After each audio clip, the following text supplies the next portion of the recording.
Yes, good morning. Colleagues, a very good morning and welcome to you all. I know our numbers are not yet up, but in the interest of time and also to respect those that have joined us on time, I'm proposing that we commence with our program. I hope we all had a nice rest and we feel energized for this day's event. Um, Without further ado, let me invite Mavis, who is going to give us a quick recap of the proceedings of yesterday. Mavis, it's your turn. Please, you can unmute and give us a sense of what we covered yesterday. Thank you very much, Daniel. Good morning, everyone. Welcome to today's session. I have, how many minutes, Daniel? 20, 30? Let's say 20 minutes. Okay, thank you. Yeah. I'm just going to try and be very quick to recap about what we discussed yesterday.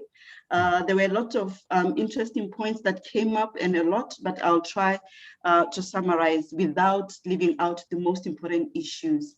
I think to begin with, we need to remind ourselves of the purpose why we are meeting and having this dialogue. To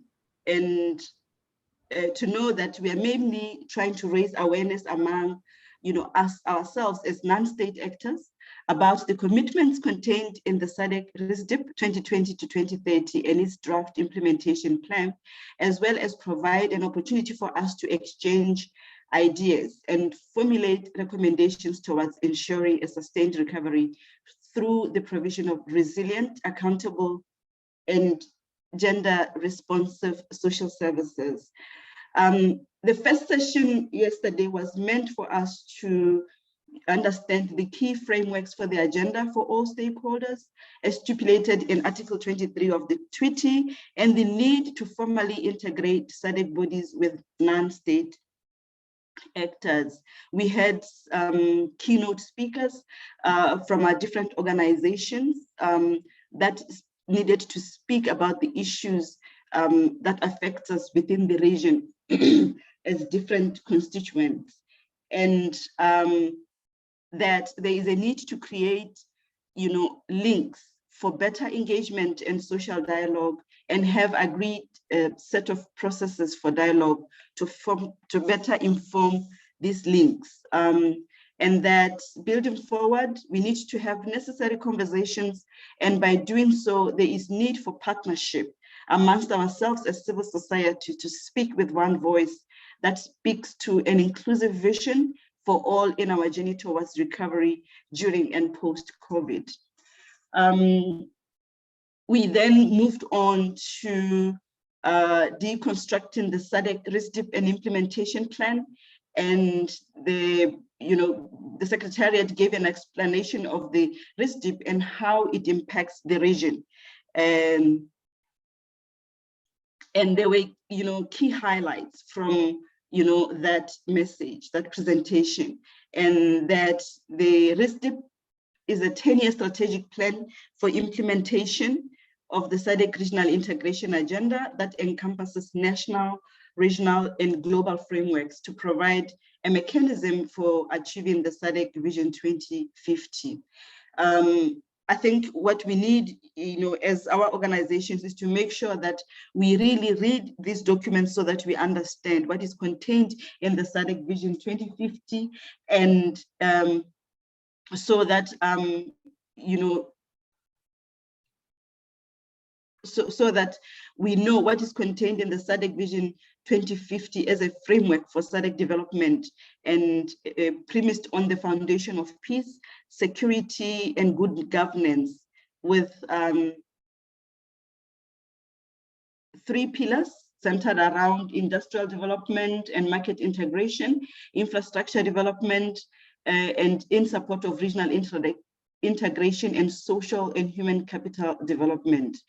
We were made to understand that the RISDP covers 6 strategic priorities that are in line with the SADC Vision pillars, Those are issues of peace, security, and good governance, industrial development and market integration, infrastructure development in support of regional integration, social and human capital development, and several cross-cutting issues, including gender and youth, climate change, and disaster risk management. I think already in the SADC region, we have not seen our governments speak about issues of climate change and having a clear direction in terms of how, we are going to approach issues of green jobs and just transition.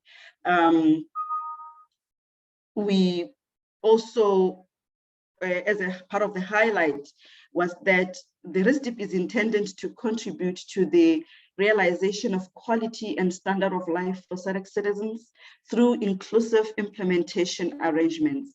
And I think it agrees, very well with some of the issues or expectations, from us as ordinary citizens and us as representatives of organizations that speak for the people. And it acknowledges that and outlines that priorities and interventions do not clearly define the roles of stakeholders and effective involvement of non-state actors.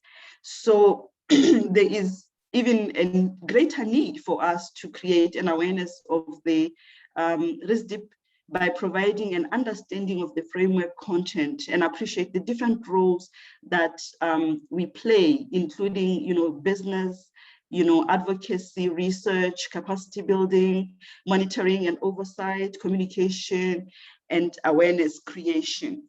And that we need to establish an engagement mechanism and formalized links between state and non-state actors within the existence of our operations to ensure that there is diverse stakeholder relationship and to engage with our governments. I think we find that the RISDP comes at a time when radical transformation is needed for our region. And therefore, the elevation of us non-state actors as partners in the RISDP and Vision 2050 should be, appreciated and welcomed.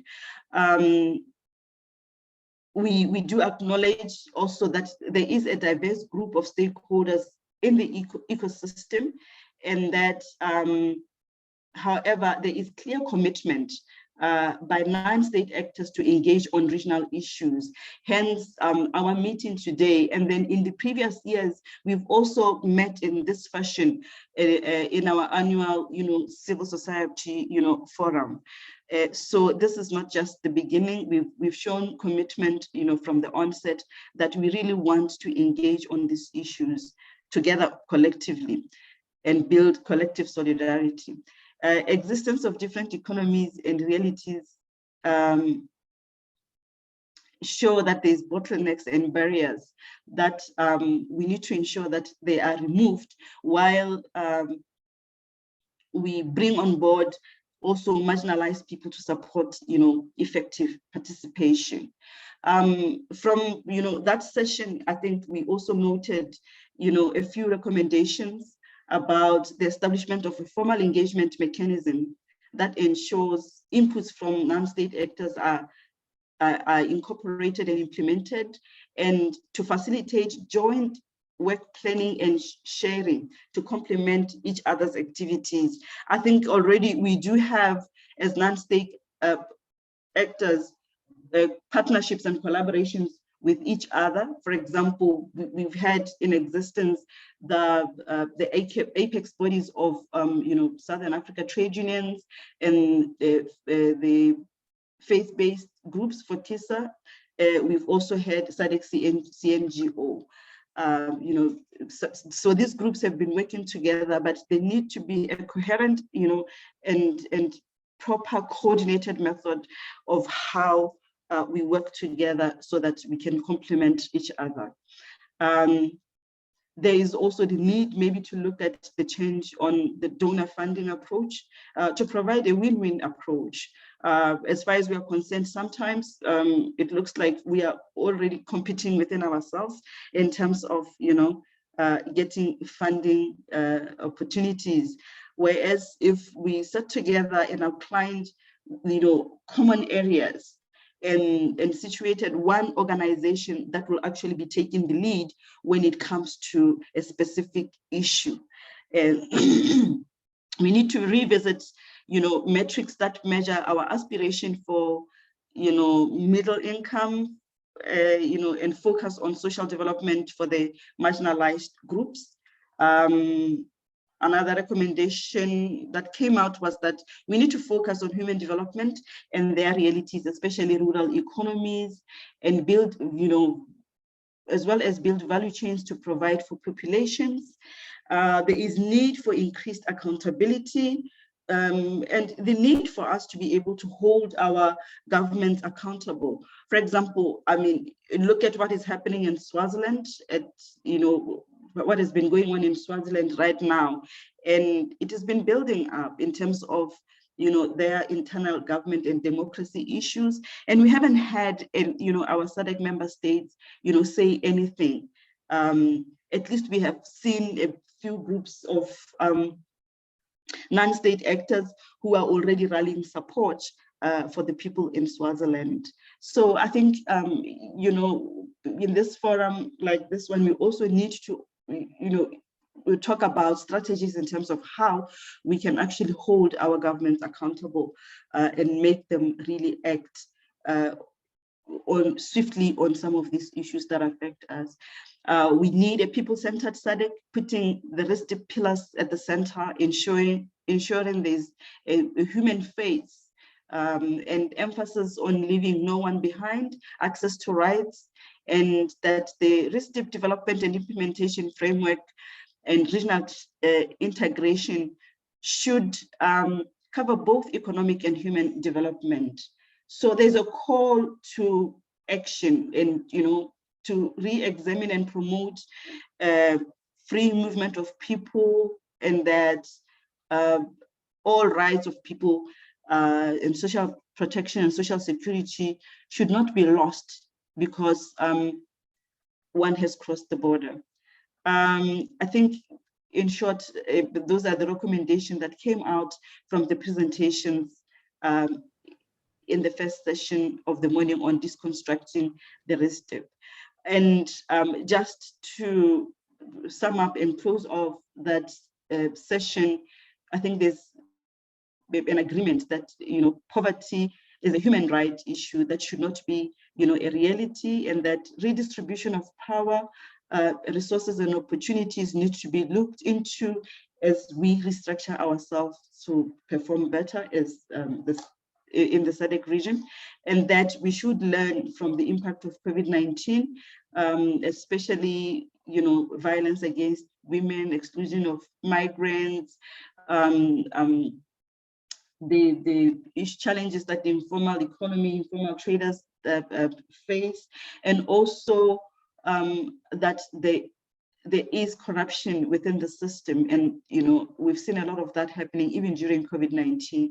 So I think there are some of the lessons that we need to get, from the current pandemic, so that at the SADC region, we would be prepared on how to handle, even future crises or pandemics.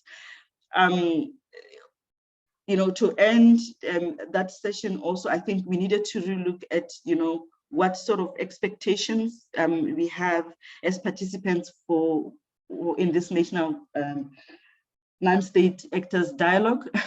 And, we needed to also pause and say, are the discussions really answering some of the questions that we have on how non-state actors can be engaged in a meaningful way, and how the RISDP will be implemented, financed, monitored, and reported upon, how the youth can be involved in the RISDP and SADC, and how, all sectors of our economies can be involved and supported during the COVID crisis, with emphasis on vaccine and availability.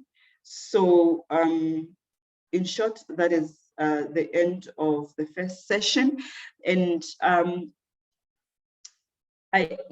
because it's a virtual meeting, it's not easy to make it even more interactive, where I could pause and, ask a few people questions, here and there. But then I'll move on to session 2 in the afternoon, which focused on the RISDP implementation at national level and integration into national processes, both planning and costing.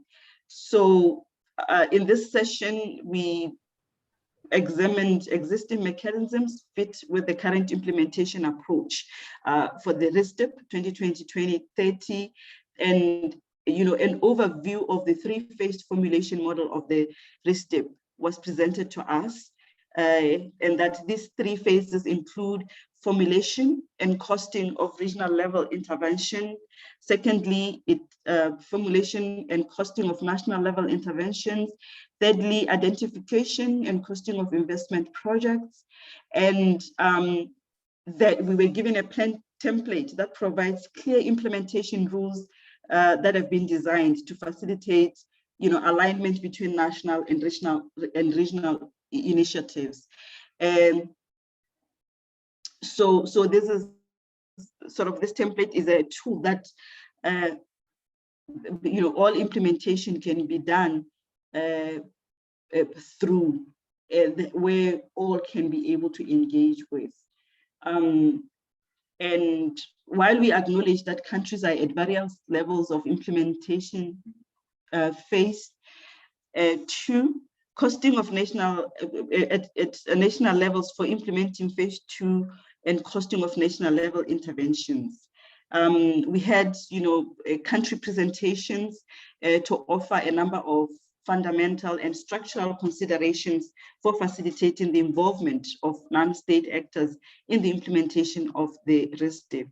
And these country cases highlighted, key activities for consideration when implementing national coordinating mechanisms. Because, as it is, even though we speak at a regional level, a lot of activities, a lot of implementation basically happens at national level. And that is where our people need to be aware, and we need to make sure that they are, involved and taken on board, so that they are able to participate in this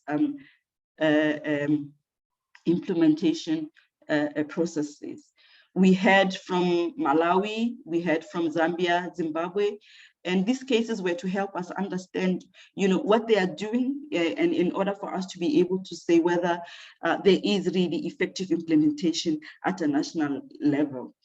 In their presentation, I think, there were key challenges that we noted for implementation, which include, conflict of interest between national and regional priorities, and institutional implementation at the national level, with overlapping memberships of countries and their unwillingness to transfer of sovereignty to regional bodies.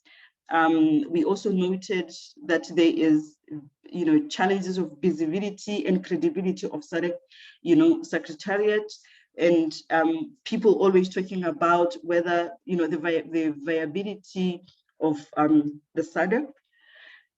The Afrobarometer 2015, picked that the perception of SADC states that the helpfulness and knowledge of SADC is perceived to be quite low, and it requires rebranding.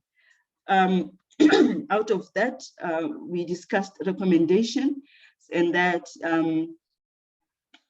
we should start embracing the formalization of the engagement framework of non-state actors, and avoid ad hoc engagements that may result in delayed implementation. I know I have 2 more minutes. I'll try to go through quickly. And that there is the need to legalize the non-state actors, engagement framework. And there is a case of Mozambique that we can benchmark with, where there seems to be, a proper structure, that can be studied by our SADC member states. There should be, proper funding mechanisms, and to ensure that, everyone is included, and that there should be a reconstruction and revitalization of the the state's national contact centers points. That given what is going on, today, there's a need to ensure that there's ICT development that is key for the development agenda in the region, and that there's need to publicize and brand, SADC and the RISDP. In conclusion, what we needed to take home from the last session of that presentation was that there's need to address the untimely and non-interactive information sharing by state actors, and acknowledging of regional institutions that are lagging in providing and announcing plans, and that the use of ICT should be recognized as key to facilitating more effective communication and keeping abreast of information, within the SADC region, and that there must be, proper cohesion, at various sectoral plans and the monitoring, framework to ensure that there is monitoring of the implementation. The extent of, liaison between the SADC national contact points and the national development plan committees is dependent on the alignment between the RISDP and the national development plans. As we have seen, we had in the case of Malawi, where it may seem like a parallel system for the regional and national process, is inexistent, but each has its own, flaws. Each structure brings in relevant stakeholders and creates, synergies wherever there is need, for alignment. There is a need to put in measures, measures in place for participation of non-state actors, including ministries of information for outreach, working with, non-state actors, as well as for awareness raising, training of journalists. We've brought them on board in this meeting, and to write on regional integration issues. Lastly, I think, to conclude, there is need for operationalization of, states' national contact points, which requires the acknowledgement of both conventional NGOs and the reorganization of non-state actors, as well as the shifting of space due to COVID-19. The rules of engagement, comrades, must change. I mean, with technology-led approaches to popularize the RISDP, the non-state actors and policy engagement, and to demystify the RISDP and allowing for monitoring engagement of the youth. Daniel, I think that's where I will end in summary of yesterday's proceedings.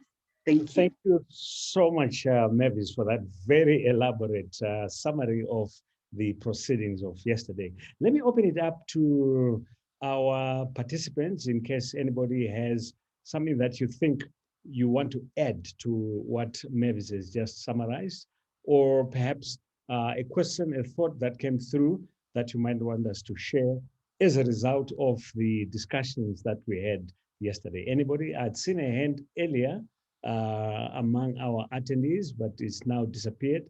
Does anybody want to add, either from the panelists or from our participants, to what Mavis has just summarized? Okay, I don't see any. Oh, yes, there is a hand. Janet, please go ahead. Thank you, Daniel, but it was really by mistake. But I was just thinking and reflecting actually on a kind of a recommendation that you gave yourself yesterday around maintaining this platform. I think it really came out very strong from the conversations that we had in the morning and in the afternoon in terms of maintaining this platform for engagement and as a good start for us going forward and to replicate at the national levels. Excellent. No, thank you so much, Janet. I think that's something that perhaps should also be added. And I was also thinking, as we are right now, we don't have all the member states represented in this conversation, in this platform. Yes, I know we have regional organizations, but even some of our regional organizations are not covering the entire region. So maybe we should also start thinking on how do we make this inclusive, such that if we say we are non-state actors as a collective body, we should then ensure that we have representation that covers the entire SADC region. I saw another hand, but it looks like it's disappeared. Anyone else that wants to come in before we close this particular session? All right, colleagues, let's now move on to the breakaway session. So we have for the morning, there's a hand that's just been flashed.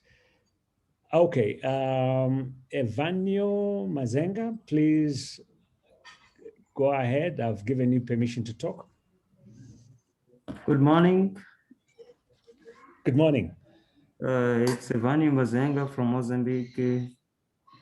Action Aid. I'm a project assistant. I'd like to add something more. Yes. Yesterday, in terms of non-state actors, I see that we don't have some kind of a link with our representatives in our organization in terms of our organization, SADC. So I think if we have some commitments, regional commitments, and I think we should follow up with the non-state organizations in all the country members of our organization. We are talking about SADC. So I think yesterday, I don't remember the name, but he was talking about something like we should create some kind of standards in the quality of what we want to do for our development. So in terms of how can we, if our countries have commitments to achieve, imagine if we have some achievements, our government, for example, has to, in terms of budgeting. So our country, if it decides to, is committed to implement it or to invest 10% of the budget in agriculture, they have to act, and we have to, as a non-state organization, have the power to follow it and see if is it possible to achieve in our country, if is it being done or not. So I think we need some kind of a linkage that is going to help us go to our government and show them that we have these commitments that you have signed. So how is it going? Because if we go like a non-state organization in our country, we don't have the power. We have to get power, a foreign power, like from these organizations throughout the HCADC. Yes.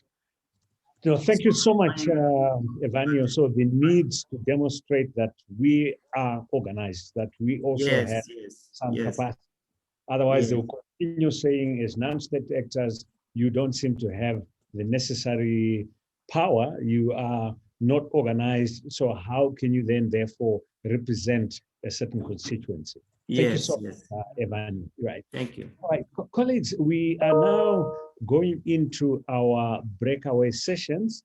We have 4 breakaway sessions for the morning, and Julie has just put up the links in the chat so that you can all see them.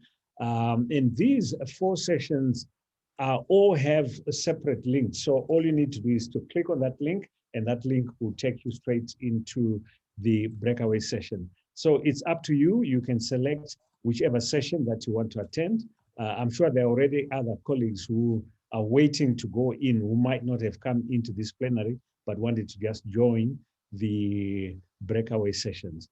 The objective of going into these breakaway sessions is to discuss the topic which has been given under each of these sessions, and to look at the selected outputs in the draft RISDP implementation plans.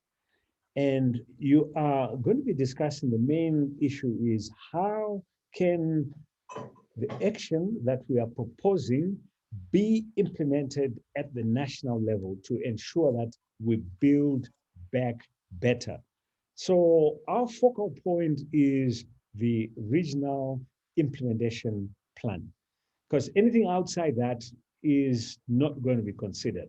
So we have to find a way of now infusing the proposed actions into the national implementation plans, which, as we heard yesterday, they are now in the process of elaborating those national implementation plans. So we can give feedback to the member states to say, out of the national non-state actors dialogue, these were some of the main points that were brought up that we feel need to be included in the national implementation plans. So I hope we will have some good interaction, and then we can come back. And we also have afternoon sessions, which also are on the program. So we will not meet in plenary. At 2 o'clock, you go straight into the afternoon session of your choice. Just click on the link on the program, join that session, deliberate, and then when it's finished, we will then meet in plenary once everything is concluded. Our plenary in the afternoon, which we'll now be discussing the way forward, is going to start at 4 o'clock. So we'll have a short break between 3:30 and 4 after your breakaway sessions, and then we'll all meet in plenary to conclude. All right, so good luck with the breakaway sessions, and we look forward to receiving the inputs that will come through from those breakaway sessions when we meet at 4 o'clock. Thank you so much. Let's just then go straight into our breakaway sessions, and our hosts will now start those breakaway sessions for us, and then we'll reconvene at 4 o'clock. Thank you so much, colleagues.